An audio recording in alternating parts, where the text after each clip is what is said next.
রাজশাহীর দুর্গাপুর উপজেলার দেবীপুরের নেক্সার আলী ব্যবসার জন্য ঋণ নেন। সেই ঋণ পরিশোধ করতে না পেরে আরও কয়েক জায়গায় ঋণ করেন। এরপর দেবীপুর মোড়ে খাবারের হোটেল দেন। তারপরও মিটছিল না সংসারের অভাব। অবশেষে পরিবারের সবাইকে নিয়ে নিখোঁজ হন তিনি। চারঘাটের মুংলি গ্রামে সেলিম হোসেনের ইলেকট্রনিক্স পণ্যের দোকান ছিল। ব্যবসাও হচ্ছিল ভালো, তবে বিভিন্ন প্রতিষ্ঠান থেকে ঋণ নিয়ে নানা কারণে তা আর পরিশোধ করতে পারেননি। প্রায় 15 দিন আগে গভীর রাতে সপরিবারে বাড়ি ছেড়ে পালিয়ে যান তিনি। কখন স্টক করে মেয়েরা যদি মরে যায়। ঋণদাতারা তাগাদা দিতে এলে প্রতিবেশীরা জানতে পারেন তারা লাপাত্তা।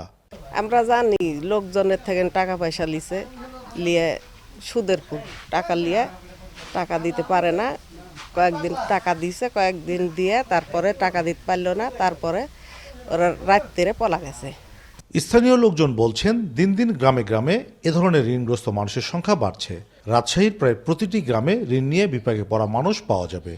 এখন বলছে যে 7 দিনের মধ্যে আপনি বাড়ি আমরা বিক্রি করে দেবো, আপনি ছাড়েন। আপনি 7 দিনের মধ্যে হয় আমাদের 1.5 লাখ টাকা এখন দেন কিস্তি, না হলে আমরা 7 দিনের মধ্যে বিক্রি করে দেবো, আপনি বাড়ি ছেড়ে দেন। অর্থনীতিবিদরা বলছেন, টার্গেট পূরণের জন্য সংস্থার কর্মীরা যাচাই না করেই ঋণ দেন। আবার গ্রাহকরা যে কারণ দেখিয়ে ঋণ নেন সেটা করেন না। ফলে সময় মতো পরিশোধ করতে না পেরে ঋণের ফাঁদে পড়ছেন অনেকে।